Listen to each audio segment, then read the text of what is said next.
What's going on, ladies and gentlemen? It's your boy Lynx here for In the Booth, only on 88.1 The Berg, your music central.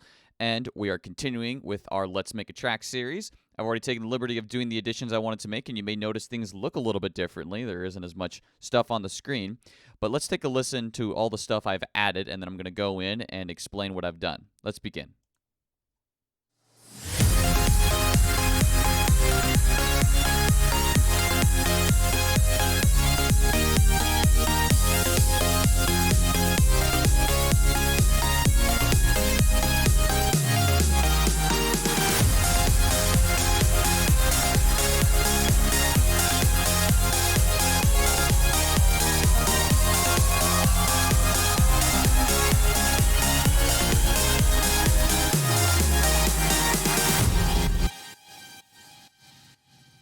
All right, so let's get in here and discuss what I've done, which is mainly layers. Layers and layers and layers.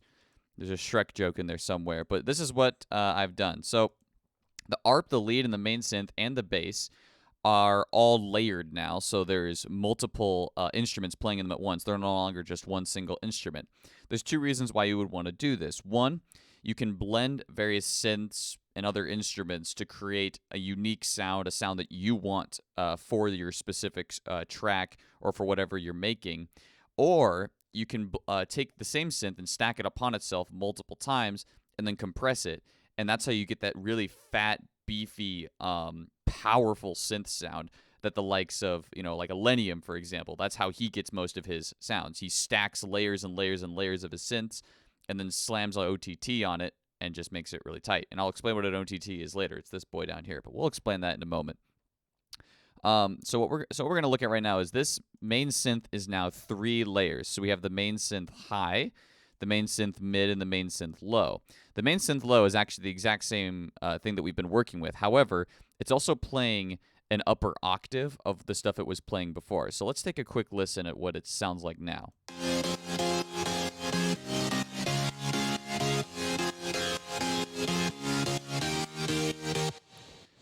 So it sounds a little bit different. You may notice it sounds a little more muted. That's because a lot of the high end is getting cut off here. Now it's getting put back in by another synth, but we'll discuss that in a moment. The rest of the EQing remains largely the same. The main body of it is, of course, here, and there's not a whole lot in the upper register. I want the body of it. And it's also, I'm allowing stuff in a little lower, so instead of cutting it off at 100 hertz, we're cutting it off at 80 hertz, so we can allow more low range come in. Though I might change this to maybe 90 or 100 hertz. I'm not quite sure yet, but I'll take another look at it another time. But other than that, it's the exact same synth that we've been using before. No change made to the synth itself. The mid synth is a Plucky Layer that mainly exists in the high mids right up here. And this serves to add a little bit of extra attack. And this is what it sounds like.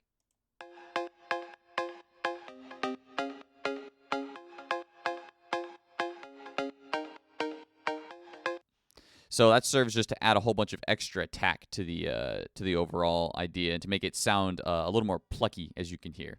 Keep the rhythm moving. And this is literally what this is it's a preset, but the noise I have is turned off. So this noise is actually a little bit of a piano sound. So normally it would sound like this.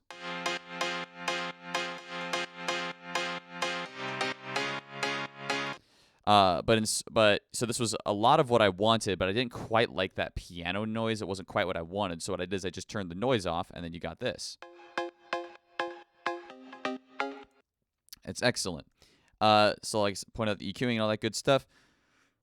Excuse me. Now we've got this patch here, which I'm actually going to change right now because I already noticed something I didn't quite like in the mix. We're going to bring some of this down because some of it was a little too crazy. So what this synth is this is a patch I threw together. This is literally just like a super saw. So it's a standard really big sound. You hear it in a lot of, like, for instance, Martin Garrix's tracks, and it's a standard sort of prog house sound.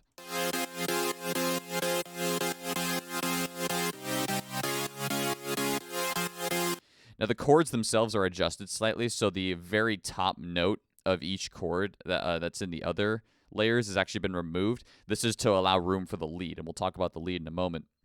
But all this patch is is it's just 2 saw waves, 16 voices of unison. Each one's detuned. This oscillator is an octave up, and the levels turned down a little bit so you don't have as much high. And then a little hyper and dimension. Actually, no hyper, just a little dimension, but nothing else. I originally was compressing and distorting it, but that was way too much, and it was not the sound that I wanted. In terms of EQing, you take out a lot of the lower mids, but you really add in the highs because this is supposed to be the really high end of the synth. It's supposed to give the synth that air and that overall airy feel, so it doesn't sound muted. And so you stack all these layers on top of each other. This one is actually turned down a little bit lower volume-wise than the rest of them. And then you got the OTT, which is a free plugin you can get from Xfer Records. It's just a multi-band upwards-downwards compressor, as it literally says right there. It's running at 40% wet, out gain of 8.3. And then the highs turned up slightly, the mids turned up a little bit more, and the lows turned down slightly. Just to sort of emphasize what I want this thing to be, which is the middle. It wants to sit right in the middle of the overall melodic sound, the overall tonal sound that I'm going for. The bass is of course going to fill up the low end, and the lead and the ARP are going to fill up the upper ends. So, and then the side chaining is the exact same as you've seen previously. Now let's discuss the lead. The lead is 3 layers, and they mirror the layers of the main synth. So the lead altogether sounds like this.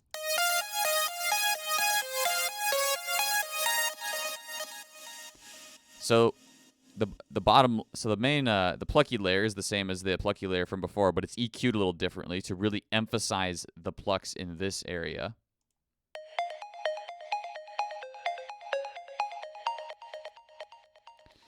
And then this one is the same as the super saw, but it's this is just to add the extra air into it.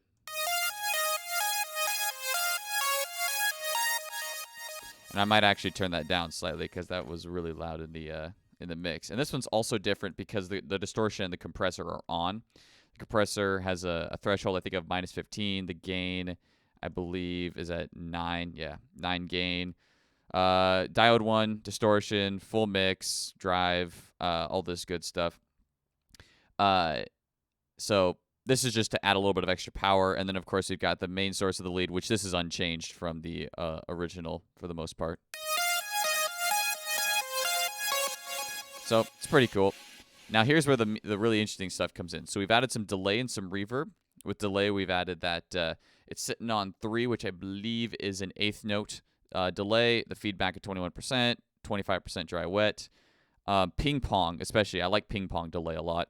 And then a reverb that I just kind of cooked up here. I turned the size down, turned the stereo down. A lot of low cut because I like high-end reverbs. And then only running at 10%. And then, of course, OTT'd. A little bit of extra mids, a little bit of extra lows. A little more compressed this time around. Same gain as always. And then sidechain right here. And then this one's actually turned down. All these things are also, the groups themselves are also turned down to make sure that they blend properly. And the lead is turned down a little bit more just because it tends to conflict with the ARP. And if you can't hear the ARP, then things don't sound quite right. So the ARP is also a replication of the three layers. Each in and of themselves a little bit different than their compatriots. Though, let's see, I think let's take a look at this one. So this is the same super saw. This one has a little bit, so they all have a little bit of extra stuff going on in them. This one has the distortion and the compressor from the lead. However, it also has reverb and delay in it to give it that really airy feel instead of that super aggressive thing. So we'll turn the reverb and delay off, then I'll turn them on, and you'll see what happens. Hold on.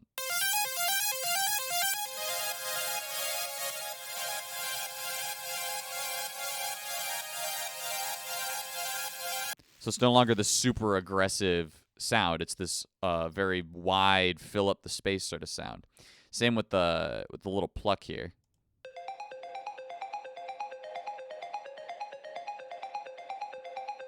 They just really fill up the space, and that's what we're going for. And then of course the one that I made from before. They're all being EQ. I took the EQ off of the one we made from before and threw it up here. A little bit of OTT, only running at 20%, same out, just taking a little bit of lows out EQ-wise, and then turning it down -10, the whole group. So this, these stacking layers adds power to all the others, adds powers to all the synths, especially with the OTT. But you want to be careful because if you overcompress these things, then you take a lot of the dynamic variability out of them, and that's no good. I like my, even though this is a slightly more aggressive sound than I normally do, I still want a little bit more dynamic range than, so therefore I don't want to smash a whole bunch of OTT. So for the bass, it's now 2 layers.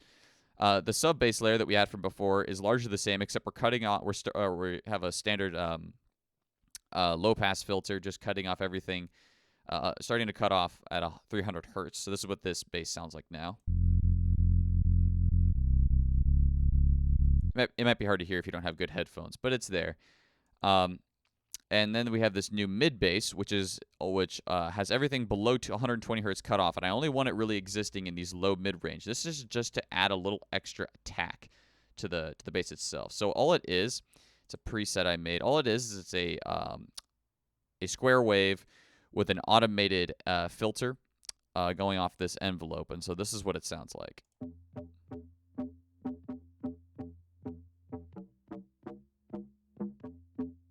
Just to add a little bit to that attack. So altogether, of course, with a little bit of EQing to bring out the low and a little bit of EQing to take out some of the mids and the highs, and then, of course, the bass low extender and the sidechain, this is what it sounds like.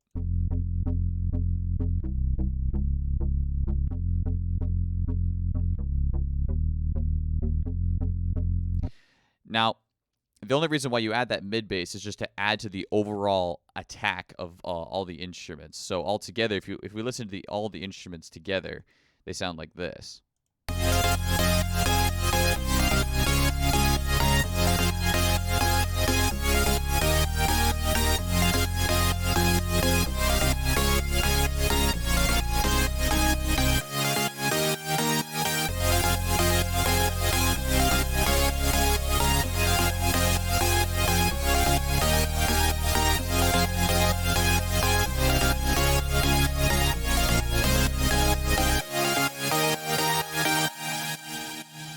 Actually, when I was listening to that ARP right now, I realized I needed to turn up the sidechain. So that's what you saw me do right there.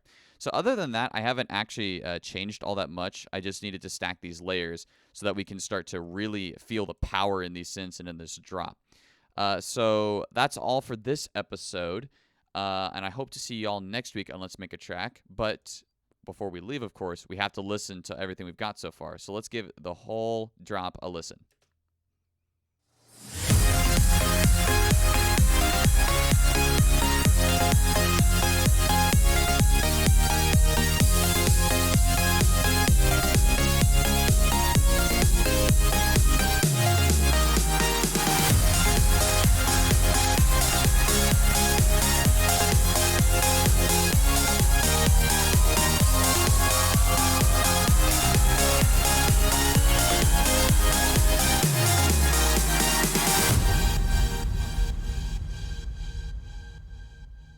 Thank you guys for watching, and I'll see you all next week.